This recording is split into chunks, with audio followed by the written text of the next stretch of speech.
Programang ito ay rated SPG. Striktong patnubay at gabay ng magulang ang kailangan. Maaaring may masiselang tema, lengguwahe, karahasan, sexual, horror o droga na hindi angkop sa mga bata.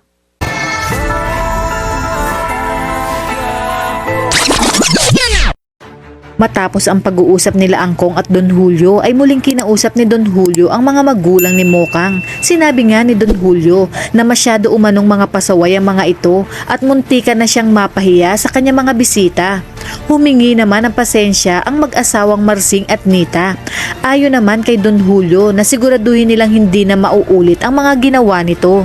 Samantala, sinulsula naman ni Olga si Don Julio na kailangan umanong tawagan na nito si Ramon at sabihin na nangyari at kailangang mailipat na sila ng matitirhan dahil paniguradong malalaman ng mga ito ang totoong negosyo nila. Sa kabilang banda, sa pag-uwi ni Santino sa kanilang bahay, galing sa unang araw niya sa bagong trabaho nito, may dala nga itong lechon manok kaya naman sinabi ni Tinding kung saan ito galing. Kaya agad naman ibinalita ni Santino na meron na siyang trabaho at ito umano ay sa may gym at ikinatuwa naman ito ng kanyang nanay Tess at Lola Tinding. Samantala, nasa bahay nga ni Lena si Rigor at dahil masama nga ang pakiramdam ni Lena ay nakiusap siya kay Rigor na kung pwede umano ay samahan muna siya at wag muna itong umuwi at pumayag naman itong si Rigor. Maya-maya pa, sa pagdating ni Noy sa kanilang bahay, inabutan niyang kumakain sina Tess at Tinding at dito ibinalita nga ni Noy na nakita niya si Beng.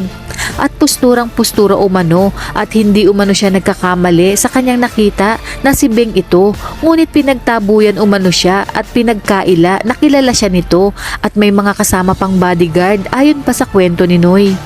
Habang kausap ni Ramon ang kanyang papa sa telepono ay nakita niya na may bumabastos kay Monique kaya naman agad niyang nilapitan ito at dito pinagbubugbog niya ang lalaking bumastos kay Monique at agad naman siyang inawat ni Mokang. Tinawagan naman ni Tess si Beng upang kumpirmahin ang mga sinabi ni Noy ngunit hindi ito sinasagot ni Olga.